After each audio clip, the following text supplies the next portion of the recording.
If there's one thing about virtual reality that might kind of hinder the whole experience, it's the fact that, well, it often has to be tethered. We're looking at full VR rigs in this particular video, and while it might not necessarily be the best or most elegant way of untethering the experience, these VR backpacks are something you might want to get your eyes on. It's Josh Vergara, what's going on everybody, and we're taking a look at the ZOTAC VR Go and the MSI VR One.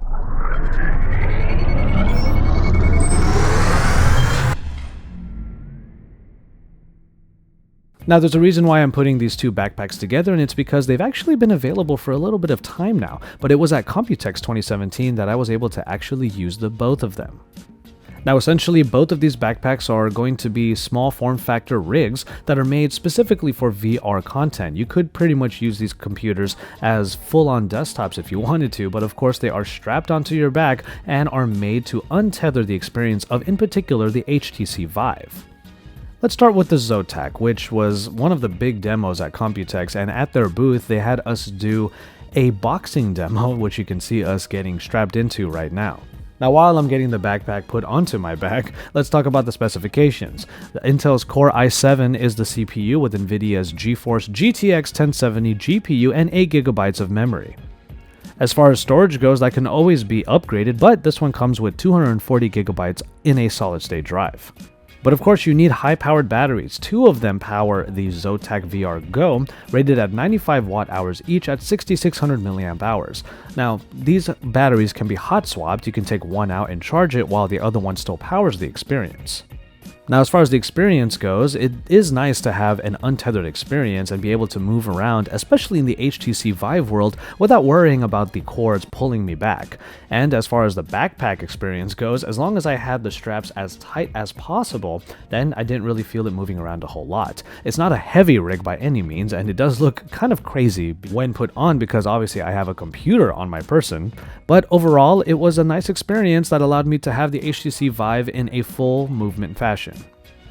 The boxing demo itself was fun, but I felt like at the end of the round, the opponent's final blow was kind of unblockable, and I found it really tough to actually dodge it when I was dodging everything else pretty easily.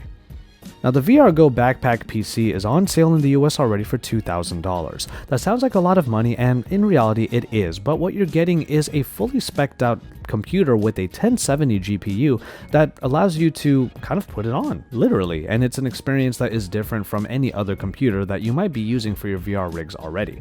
Obviously, you can save a lot more money if you just build a rig yourself, and then you can have the quintessential HTC Vive or Oculus Rift experience still. However, if you really want to untether, this is one way to do it. And there was one other demo that we were able to get, and it was from MSI with their VR One. Now, admittedly, I kind of like the look of the VR One a little bit better, but then again, I do use MSI as my editing machine, the GS40 in particular, so I'm used to that kind of design aspect. It was still using the HTC Vive, which is fine, and in this case we were using some large controllers that were fashioned into guns because we were trying to shoot all of the zombies and trying to survive.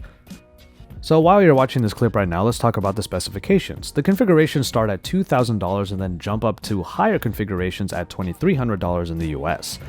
The I/O on the MSI VR One comes with a bunch of USB 3.0 ports, along with an HDMI port, and of course you have the same 3.5mm headphone jack in order to get the full experience from the HTC Vive, which itself is still $800 on Amazon, so you're still going to be paying quite a bit between these two backpacks to get the full VR experience, even if it's not going to be tethered. And of course, since we are using HTC Vives in both of these demos, those sensors still need to be put up. So you're still going to be divvying out an entire area just to get the full Vive experience. But overall, it was really fun to be able to do these two demos and to get an experience that was different in the world of virtual reality. There are plenty of you out there that might already have a computer that is compatible with the HTC Vive or the Rift, so perhaps these rigs are not going to really do it for you. And becoming less encumbered because of the VR headset is not necessarily an issue for too many people, and if it is, these might be some good options for you, especially if you don't already have a VR compatible computer. But from there, we're going to go ahead and call it a day on this video. You can stay tuned to VRSource for even more virtual reality coverage and also mixed reality coverage from here at Computex 2017 in Taipei. So keep it tuned here for even more in the world of virtual reality, because we are your source for all kinds of reality.